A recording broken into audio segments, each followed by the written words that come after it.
राम राम खेडूत मित्रों, नमस्कार। मारू नाम है हितेश पटेलिया અને આપણી YouTube ચેનલ છે ખેતી કા સાગર તળાજા। આપ સૌ ખેડૂત મિત્રોનું હાર્દિક સ્વાગત છે। હવે ઘણા બધા ખેડૂત મિત્રો એવું કહેતા હતા કે ભાઈ અમારે લગભગ કપાસ દિવાળીએ કાઢી નાખવાનો હોય, દિવાળી પછી એમની કપાસ રાખતા નથી, કારણ કે અમારે જીરું કરવાનું હોય છે, ધાણા કરવાના હોય છે, ડુંગળી કરવાની હોય છે, લસણ કરવાના હોય છે। અને અમુક ખેડૂત મિત્રો પૂછતા હતા કે ભાઈ કપાસમાં છેલ્લે ગુલાબી લાગી જાય અને જો આપણે એમાં ચણા કરી નાખીને ઘઉં કરી નાખી તો આપણે ઘઉં છે 12 મહિના ખાવા થાય, લવ કરવા કરતાં ઘઉં કરવા હારા 2 વીઘાના ખાવા થાય, બરાબર છે। અને શેના બનાવી તો હાથ ઉભા આવ્યા હોય ને તો ભજીયા ખવડાવી દેવાના। તો આપણે તમને આજે એવી વેરાયટીની માહિતી આપીશું કે તમારે દિવાળીએ જો કાઢી નાખવી હોય તો નીકળી જાય અને ન કાઢવી હોય તો ખાતર પાણી તમે જો એને આપો તો વળી પાછો તમને કોઈને લગો લેગ જોરદાર ફાલ એને બેસી જાય। તો હું તમને આજે 5, 7, 10 વેરાયટી બતાવીશ કે તમારા નજીકના વિસ્તારમાં એ મળી જાય। પહેલી વેરાયટી છે કે એમાં ગુલાબી એળની જે સંભાવનાઓ છે ને એને નહીં બરાબર છે, એટલે કે બહુ ઓછી લાગવા રહી છે। તો એક એવી વેરાયટી છે હેરોનિકા કંપનીની હેપી નામની વેરાયટી, મોટા જીંડવાની વેરાયટી છે, ખીલા મૂળ વાળી વેરાયટી છે, બરોબર। રોગ પ્રતિકારક શક્તિની સારી ધરાવે છે, મેક્સકો ટેકનોલોજીમાં આવે છે અને 50 થી 60 ઇંચ સુધી વરસાદ જો પડ્યો હોય તો પાણી પણ સહન કરી લે છે। હારી જમીન હોય તોય થશે અને હળવી જમીન હોય તો પણ થશે, પણ ખાતર પૂતર આપજો, કારણ કે આના ઝીણવા બધા મોટા મોટા ટબ્બા દેખાવે છે, એટલે ખાતર પૂતર એને જોશે। હેરોનિકા કંપનીની હેપી નામની વેરાયટી। બીજી વેરાયટી આવશે તિલક। આ જે તિલક વેરાયટી છે એ પણ મોટા જીનવાની વેરાયટી છે, રોગ પ્રતિકારક હારી એવી શક્તિ ધરાવે છે। બીજા નંબરની વસ્તુ કે એની જે બ્રાઇટનેસ છે, સફેદ જે રૂ આવે છે એ રૂ પણ સારું થશે। ખીલા મૂળ વાળી વેરાયટી છે અને આમાં પાંદડા જે આવે છે એ થોડાક ઓછા પાંદડા આવશે અને રૂવટી વાળા પાન વધારે આવશે, એટલે કે જેટલી રૂવટી આવશે એટલી જીવાત આપણને ઓછી લાગશે। અને આ બંને વેરાયટીમાં આપણને અનુકૂળ હોય ને ત્યારે દવા છાંટવા જવાની છે। આપણે અત્યારે દવા છાંટી દેવી છે એમની, આપણને અનુકૂળ લાગે કે 2-5 દી ખમવું છે તો ખમી જવાની। આ બે વેરાયટી તમને કોઈ અત્યારે જબરજસ્ત માર્કેટમાં આવી રહી છે, તિલક નામની વેરાયટી અને હેપી નામની વેરાયટી। બીજી વેરાયટી આવે છે તો આપણે ધર્મા ગોલ્ડ, ઘણા બધા ખેડૂત મિત્રો જોયેલી છે, મોટા જીનવાની વેરાયટી છે, સારી એવી રોગ પ્રતિકારક શક્તિ ધરાવે છે, પણ થોડાક આમાં ચૂસ્યા આવે છે, બરાબર છે। રૂવટીવાળા જે પાન આવે છે એ થોડાક ઓછા રૂવટીવાળા પાન આવે છે અને આ વેરાયટી પણ કરવા રાખી છે, દિવાળીએ કાઢી નાખવી હોય તો સારી છે, બરાબર। બીજી એક વેરાયટી આવશે જય ભેરી, બરાબર છે। ઘણા ખેડૂત મિત્રોએ ગયા વર્ષે કર્યું છે, રોયલ સીડ વાળાનું જય ભેરી નામની વેરાયટી આવે છે, મોટા જીંડવાની વેરાયટી છે અને કપાસિયા પણ મોટા આવે છે, બરાબર, જેથી કરીને આપણને ઉત્પાદન સારું મળી રહે અને આપણે બીજી વખત આપણે ફાલ લેવડાવવો હોય તો પણ સારો એવો ઉતારો આપણને મળે છે। એક વેરાયટી આવે છે અભી।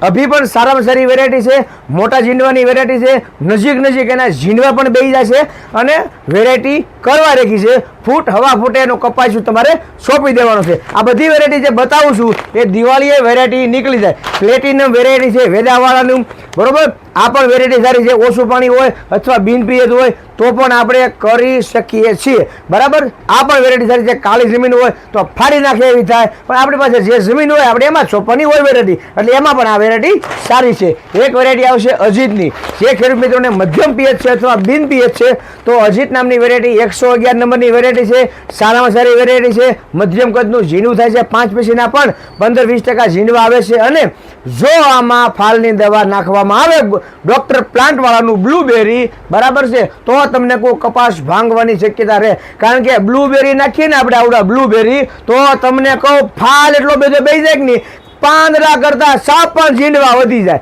બરોબર છે। એટલા માટે થોડીક અજીતની વેરાયટી છે ભાંગવા તો રહેશે, બરોબર। એમાં કદાચ તમે 155 કરો તો પણ તમને કોઈ સારી વેરાયટી છે અને મધ્યમ એટલે દિવાળીએ પાકતી વેરાયટી છે, 2-3 પાન તમે આપો, બરોબર, દિવાળી પછી કદાચ તમારે રાખવું હોય બીજો કોઈ પાક ન કરવો હોય અથવા પાણી ન હોય તો પણ તમને કોઈ સારી વેરાયટી છે। પછી અજીત 52 નંબરની વેરાયટી છે, એ પણ સારી વેરાયટી છે અને ખીલા મૂળ વાળી વેરાયટી છે, મસ્ત વેરાયટી છે, હળવી જમીનમાં નહીં થાય, બરોબર। પછી 5 નંબરની વેરાયટી છે અજીત 5 કે જે દિવાળીએ ખરેખર પાકી જ જાય, દિવાળી આવે એટલે ખરેખર આ વેરાયટી તમને કોઈ પાકી જ જાય. સારી જમીન હોય કે હળવી જમીન હોય, પછી તમારે બીજો પાક કરવો હોય તો તમે કરી શકો છો, બરાબર છે. પણ અજીતની વેરાયટી લ્યો એટલે થોડુંક ધ્યાન રાખજો ખેડૂત મિત્રો કે થોડોક એમાં ભાંગવાનો પ્રશ્ન રહેશે. તો આ બધી વેરાયટી છે એ તમે દિવાળીએ કરી શકો છો. પછી એટીએમ છે આપણે તો એ દિવાળીએ પાકી જાય છે, અને પછી એનું જે જાદુ આવે છે દૂસરા આવે છે એ પણ દિવાળીએ પાકી જાય છે, બરોબર. જે પછી 301 નંબરની જે વેરાયટી આવે છે આ તમને કોઈ દિવાળીએ પાકી જાય, ખીલા મૂળ વાળી વેરાયટી છે, મોટા ઝીંડવા થાય છે. આ પણ વેરાયટી સારી છે, નજીકના વિસ્તારમાં મળી રહે. ખાસ ખેડૂત મિત્રો એવું પૂછતા હતા કે હિતેશભાઈ તમે ગયા વખતે અમને સાગર, તિલક અને મુંગટમાં મારી નાખ્યા, ખેડૂતને 2 પાંદડે ન થવા દીધા. મેં કીધું ભાઈ કા કેમ છું? મને કે તમારી ભલામણ જોઈ અને અમે વેરાયટી કરી, દિવાળી આવે ને એની પહેલા હુકાઈ ગઈ. અને સાગર, મુંગટ અને તિલક નહીં પણ વેદા છે, ધર્મા છે, અભિ છે, પ્લેટિનમ છે, અજીત છે, આ બધી વેરાયટીમાં આવું કેમ છું છે? તો બધી વેરાયટીમાં મેં પહેલાં જ કીધું હતું કે તમે પાકા બિલમાં લો, તમારા નજીકમાં કોઈ પણ એગ્રો હોય તમે ત્યાં નાખી લો. જે વેપારી મિત્ર 900 રૂપિયાનું પેકેટ વેચે છે, 900 રૂપિયાનું, કે ભાઈ 1 રૂપિયો એમાં ઓછો નહીં, 1 રૂપિયો ઓછો નહીં, નાથી તમે તારે લો. કારણ કે ના તમને ઓરિજિનલ પાકા બિલવાળો સારો માલ મળશે. હું એવું નથી કહેતો કે મારી પાસે લેવા આવો, તમારા હરેક નજીકના વિસ્તારમાં તમ તારે લ્યો, કોઈ ચિંતા નથી. પણ જ્યારે 100 રૂપિયા, 150 રૂપિયા ઓછા તમને કોઈ થવા માંડે એટલે આપણે વિચારવું જોઈએ કે એક સોની જો આપણે હોનું લેવા જઈએ અને એની ઘડાએ જો આપણી પાસેથી લેતા હોય તો એ હોનું 100% સોનું જો, એમાં કોઈ શંકાને સ્થાન નથી, બરાબર છે. તો મારો એવો આગ્રહ છે તમે તારે તમારા નજીકના હરેક વિસ્તારમાં લો. અત્યારે પેટ્રોલ ડીઝલની એમથી કમી છે તમે તારે, એટલે હું એવું નહીં કહેતો તમે તારે તળાજા, જો કે તળાજામાં તમે તારે પેટ્રોલ ડીઝલ ફૂલ છે, 200 લીટરનું બેરલ આવતો હબ નેરાનું ભરી દે તમે તારે, બરાબર છે. પણ આ સારી વેરાયટીનું વાવેતર કરો, પાકા બિલમાં લો, જેથી કરીને તમને સારો માલ મળે, ઓરિજિનલ માલ મળે. અને ગામડે ગામડે જે ઘરે ઘરે માલ આપી જાય છે એમાં તમે ફસાવ નહીં. અને હું તમને કહું ફસાવો હું કેમ જોઈએ? આપણે પૂરા પૈસા દેવા છે આપણે પેકેટના. બિયારણ છે મેન ખેતીનો પાયો છે. 2 મહિના પછી તમને ખબર પડે કે આ લે આમાં તો આપણો પગ આવી ગયો છે, તો શું કરવાનું? 2 મહિના પછી તમે કપાસને કાઢી ન નાખો અને કાઢીને તમે કયો પાક કરી શકો? એકે પાક આપણા કરવાના મેળમાં ન રહી, કારણ કે અડધું સોમાવું હોઈ ગયું હોય અને શિયાળાની વાર હોય તો એ જમીનમાં નકરું પછી ખડ થાય અને આપણે એમાં પછતાવા સિવાય કોઈ શંકાને સ્થાન રહેતું નથી. કોઈ પણ કપાસની વેરાયટી કરો અને દિવાળીએ જો તમારે કાઢી જ નાખવાની ગણતરી હોય, એક ડુંગળી ને બીજું જીરું, આ 2 ખેડૂતને તો અમથાય ન વતાવાય. કારણ કે આ 2 પાક એવા છે કે જો ભાવ આવી ગયો હોય ને માલ ઉતરી ગયો હોય તો જીરું અને ડુંગળી બંને વસ્તુ તમને ખેડૂતનું નસીબ બદલી નાખે છે. એટલા માટે જો તમારે દિવાળીએ કપા કાઢી નાખવાનો હોય તો ડોક્ટર પ્લાન્ટવાળાનું બ્લુબેરી જો તમારા નજીકના હરેક વિસ્તારની માલિપા મળી રહે. કોઈ હું એવું નથી કહેતો કે મારી પાસે નીલમ એગ્રોમાં જ મળે, તળાજા હરેક ઠેકાણે મળે. જેમને દિવાળીએ કપા કાઢી નાખવાનો છે એમને 25 ml લખે 3 સ્પ્રે, બીજી કોઈ દવાની હારે અંદર હાલશે. તમે એમ કહો ને ભાઈ મારે મોનો એસિપેટ, પ્રોફેનોલ, લાન્સર ને ઉલાલાન, ટોલ ફેરન ગમે તેટલું બધાને હારે જેમ આપણો હાડુભાઈ હોય બોલાનો, બરોબર, આની કેમ બધે ભળી જાય એની ઘોડે આ દવા તમને કહું ભળી જાય, સારામાં સારા પરિણામો મળે. આપણે જે હેપી અને તમને કહું તિલકની મેજિક બોલીની વાત કરી, એ કપાસ આપણે ઉનાળું બનાવેલો હતો, બરાબર. જો અહીંયા આપણે ઝીંડવા બતાવી છે તમને આપણે આપીએ છીએ કે ભાઈ અમે જે કાંઈ છે એ પહેલાં બતાવીએ છીએ અને બતાવ્યા પછી જ અમે તમને આ વેરાયટીની ભલામણ કરીએ છીએ, બરાબર. હજી આંદા બતાવો આ મેજિક બોલના અને હેપીના ઝીંડવા છે, બરોબર છે. હરખા બતાવો તમે તાર ખેડૂત મિત્રોને કે આપણે ઉનાળુ કપા કર્યો હતો અને ઉનાળુ કપા આપણે હરેક ખેડૂતને આપણે બતાવવા માટે જ બનાવ્યો હતો. પણ હવે આપણે ઘણા ખેડૂત પૂછે છે કે અત્યારે હવે આવી તો બતાવો ખરા. તો હજી અત્યાર સુધી અમે કપા રાખીએ ને મારા વાલા, તો પછી અમારે અમારી જમીન કેદી તૈયાર કરવી, નવા ચોમાસા માટે અમારે જમીન તૈયાર કરવાની હોય.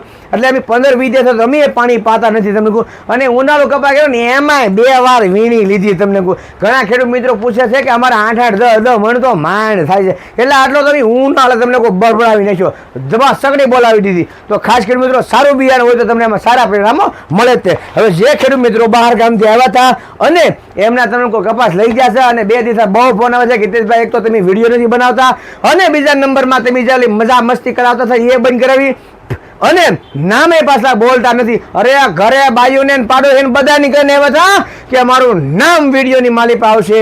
તો આજે સ્પેશિયલ ટાઈમ કાઢ્યો છે અને આજે તમારા બધા મિત્રોના નામ આપણે બોલી જાય છે. નટુભાઈ, જીવરાજભાઈ બુધેર, સાગર 301 ના 3 પેકેટ, મેજિક બોલ ના 3 પેકેટ અને હેપી કપાસ ના 3 પેકેટ, ધનાભાઈ, ગોકળભાઈ, રોજીયા, વિશનભાઈ, રામાભાઈ, રતનપર, રાપર, કચ્છ, બરોબર, 301 ના 5, મુંગટ ના 5, તિલક ના 5, હેપી ના 7 અને મેજિક બોલ ના 7 પડીકા. હિતેશભાઈ, સાદુળભાઈ, ધરાઈ, મુંગટ ના 2 પેકેટ, પંડ્યા, મેહુલભાઈ, ગણેશભાઈ, મેજિક બોલ ના 3, હેપી ના 3, રાજુભાઈ, કાળુભાઈ, દેવગણા, મેજિક બોલ ના 4, ગુગાભાઈ, મેપાભાઈ, પોપટભાઈ, બીજલભાઈ, કડી, કરિયાણા, મેજિક બોલ ના 10 પેકેટ, મનુભાઈ, મેવાસા, બરોબર છે, 301 ના 7 પેકેટ, તિલક ના 7 પેકેટ, હેપી ના 8 પેકેટ, મુંગટ ના 8 પેકેટ, મેજિક બોલ ના 10 પેકેટ ને મુંગટ ના વળી પાછા 9 પેકેટ લીધેલા છે. પછી છે Balubhai, Narsinhbhai, Savarkundla, happy 5 packet. Happy એટલે મોટા ઝીંડવાની વેરાયટી છે. અત્યાર સુધીનું સૌથી મોટામાં મોટું ઝીંડવું જો આવતું હોય તો હેપીનું આવે અને એક 3-3, 4-4 ઝીંડવા તમને કોઈ પડખે લગો લાઈક ચોટી જાય, બરોબર છે. ત્યાં નામ હતું સાવરકુંડલા, હેપીના 5, મેજિક બોલના 3, મુંગટના 3, તિલકના 3, કિશોરભાઈ, મગનભાઈ, સાવરકુંડલા, 301 ના 5, સોલાર 78 ના 4, મેજિક બોલના 4. પછી ગોપાલભાઈ, સાવરકુંડલા, તિલકના 4 પેકેટ, નાગજીભાઈ, બારૈયા, લોંગડી, 301 ના 6, તિલકના 6, હેપીના 6, બાબુભાઈ, નરસિંહભાઈ, સાવરકુંડલા, 301, મનસુખભાઈ, જીવાભાઈ, લોંગડી, 301 ના 2, હેપીના 4, મેજિક બોલના 1, તિલક 1, ધીરુભાઈ, વલ્લભભાઈ, કુકાવાવ, વાવડી રોડ, બરોબર છે, મુંગટના 3, મેજિક બોલના 3, અનિરુદ્ધસિંહ, વિક્રમસિંહ, કામરોડ, ATM 2, મેજિક 2, રામજીભાઈ, ઠાડસ. પછી છે ઈશ્વરભાઈ, નવાગામ, હેપી 5 પેકેટ, મંજીભાઈ, નરસિંહભાઈ, પીપરડી, મુંગટ 1, પછી રાશિ 1 અને મેજિક બોલ 1, અશોકભાઈ, રવજીભાઈ, પીપળી, રમેશભાઈ, મેઘજીભાઈ, ભણવાણા. ભાઈ થોડુંક આમાં લખવામાં ભૂલ છે ને બોલવામાં પછી શું કહેવાય કે લોસા વાળી જાય છે. તો છે ને મેજિકના 6 છે, હેપીના 5 છે, અમૃતભાઈ, નરસિંહભાઈ, ભાણવડ, બરોબર, હેપીના 14 પેકેટ છે અને મેજિક બોલના 14 પેકેટ છે, બરોબર. કમશુભાઈ, કલુભાઈ, હેપીના 2 અને મેજિક બોલના 3 છે, હરદેવસિંહ રાણા, બરોબર, મેજિક બોલના 4 છે ને હેપીના 3 છે, ઘનશ્યામભાઈ, મેઘજીભાઈ, હેપીના 8 અને મેજિક બોલના 8 છે, ભૂપતભાઈ, ધરમસિંહભાઈ, હેપી 4, મેજિક બોલ 4, સવજીભાઈ, ધરમસિંહભાઈ, હેપી 5, મેજિક બોલ 5, અશોકભાઈ, મંજીભાઈ, લંગાળા, હેપીના 2 પેકેટ. અને આ જે ભણવાળા છે ને એ લગભગ સુરેન્દ્રનગર તાલુકાનું, આપણે સુરેન્દ્રનગર જિલ્લાનું લખતર તાલુકાનું ગામ છે, પણ આને લખવામાં ગમે એ ભૂલ પડી છે, ફળવાણા, બરોબર છે. જો કોઈ ખેડૂત મિત્રોને ખ્યાલ હોય તો કમેન્ટમાં લખી દેજો કે ભાઈ આ ગામમાં આમ ભૂલ પડી હતી, બરોબર. અને આ બધા ભેગા થઈને તમને કોઈ ભાણોવાલા પરથી આવ્યા હતા લખતરથી, નહીં તમને કોઈ 1.5 પેકેટ કપાના લઈ ગયા છે, બરોબર છે. તો આ બધા જ ખેડૂત મિત્રોનો ખૂબ ખૂબ હૃદયથી આભાર. અને હું તો કહું છું કે ભાઈ તમારા નજીકના વિસ્તારમાં હરેક વસ્તુ મળતી હોય લઈ લેજો. આપણો આગ્રહ એવો છે કે 100 ખેડૂતોમાંથી 80 ખેડૂતોને સારું થવું જોઈએ, જેથી કરીને આપણને ઉત્પાદનમાં સારું મળે. ઘણા બધા ખેડૂત મિત્રો પૂછતા હતા કે હિતેશભાઈ મગફળીમાં દવાનો પટ મારવો હોય મારે તો તમે જે દવા બતાવી છે એ કવર કોમ્બો છે અને તમે 40-40 ml જે માપ કીધું છે અને પછી 1 ગ્લાસ પાણીનું તમે જે કીધું છે એ 1 ગ્લાસ પાણીએ કદાચ દાણા ન પલળી રહે તો એક દેશી રીત સમજાવું કે ભાઈ 250 ગ્રામ દવા છે, 2 કવર કોમ્બો, બરોબર છે. કવચ અને કુંડળ, આ છે કુંડળ અને આ છે કવચ, બરોબર. હવે આ દવા 6 મણ દાણામાં તમારે થાય. કેટલા? 6 મણ દાણામાં થાય. એટલે 6 ગ્લાસ પાણી લેવાનું છે. 6 ગ્લાસ પાણી લઈ અને આ 250 ગ્રામની બોટલને તમારે એની અંદર નાખી અને હલ બોલાવી નાખવાનું છે. ડોયો તમને કોઈ બાટી બોલાવી દેવાનું છે હલાવી, પછી દવા હરખી મહેનત થઈ જાય. તમને એમ લાગે કે 6 ગ્લાસ પાણી એ લીધું છે અને બેમાંથી 1-1 ગ્લાસ આ દવા થઈ છે, બરોબર. 6 હાથને 8 ગ્લાસ પાણી થઈ ગયું છે અને છતાં એમ લાગે છે કે આ બરોબર દાણા 6 મણથી ભીંજા હે નહીં તો 2 ગ્લાસ બીજા નાખી દેવાના પાણીના. ક્યાં મૂંઝાવાની જરૂર છે તમ તારે? અને પછી ડોયો બધો હલ બોલાવી નાખવાનો, ડક આવી નાખવાનો. પછી પપમાં દવા નાખી અને રાત્રિના સમયે દાણાને પોળા પોળા કરી અને પછી તમારે એને પટ મારી દેવાનો છે. એટલે હવાર થાય તો દાણાને બહુ વ્યવસ્થિત એવો પટ લાગી જાય અને સાથે સાથે દાણાને જે સુકવવાનો ટાઈમ હોય એ ટાઈમ પણ તમને મળી રહે. હવે ઘણા બધા ખેડૂત મિત્રો પૂછતા હતા કે હિતેશભાઈ તમે હારો ભાવ કહેતા જાઓ તો તમને વાંધો શું છે? હિતેશભાઈને કાંઈ વાંધો નથી તમતારે, બરોબર છે.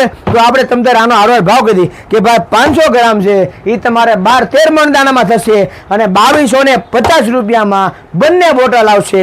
250 ગ્રામ છે એ તમારે 5-6 મણ દાણામાં થાય કે વધીને 7 મણ દાણા સુધી કરી શકો તમે, બરાબર. અને એ આવશે તમારે 1130 રૂપિયામાં અને 100 ગ્રામ આવશે, બરોબર. કોઈ નાના ખેડૂત મિત્રો હોય અને 2-3 મણનો પટ મારવાનો હોય 4 મણનો તો તમે આનો 100 ગ્રામમાં પટ મારી શકો છો, બરાબર છે. મૂંડાની દવા, ખપેડીની દવા, તલકેડીની દવા, ગીમોલીની દવા અને સાથે કાળી ફૂગ લાગે છે ક્લેરોપ્સમ રોપ્સી, જે તમને કહું સિંગ મગફળી ઉગે અને વાહ તમને કહું શું કહેવાય કે હળી કાઢે છે, રમહાટો મૂકે છે અને કાળી ફૂગ લગાડી અને આપણી ફૂગને આપણે સિંગને ફૂગ લાગીને આપણી સિંગ તમને કહું વહી જાય છે. એવું ન થવા દેવા માટે પણ આ તમે દવા મારી શકો છો. નાની 100 ml ની બાટલી છે, એના 750 રૂપિયા છે. તમારા હરેક નજીકના વિસ્તારમાં ફોટો તમે પાડી દો સ્ક્રીનશોટ અને ના જઈને તમે તમારે બતાવી દેવાની કે હિતેશભાઈ આ કીધું છે અમને દવા આપી દો. કાકો, મામા, બા, ભત્રીજા, ફળ, ફુવા કોઈ વસ્તુ નહીં. આ એક કોમ્બો તમે લઈ જાઓ એટલે 2 દવા અંદર આવી જાય, કોઈ મૂંઝાવાની જરૂરિયાત રહે નહીં. તમારી મગફળી પાકે આવતી તમને કોઈ ટેસડા કરે અને બીજજન્ય જે કાંઈ ફોગ લાગે છે આપણે શરૂઆતમાં મોટા ભાગે કાળી ફોગ જ લાગે, એને તમને કોઈ સારું એવું કંટ્રોલ કરે છે. અને હવે મને રજા આપો કારણ કે મારું ગળું બેસી ગયું છે. રામ રામ, જય જવાન, જય કિસાન.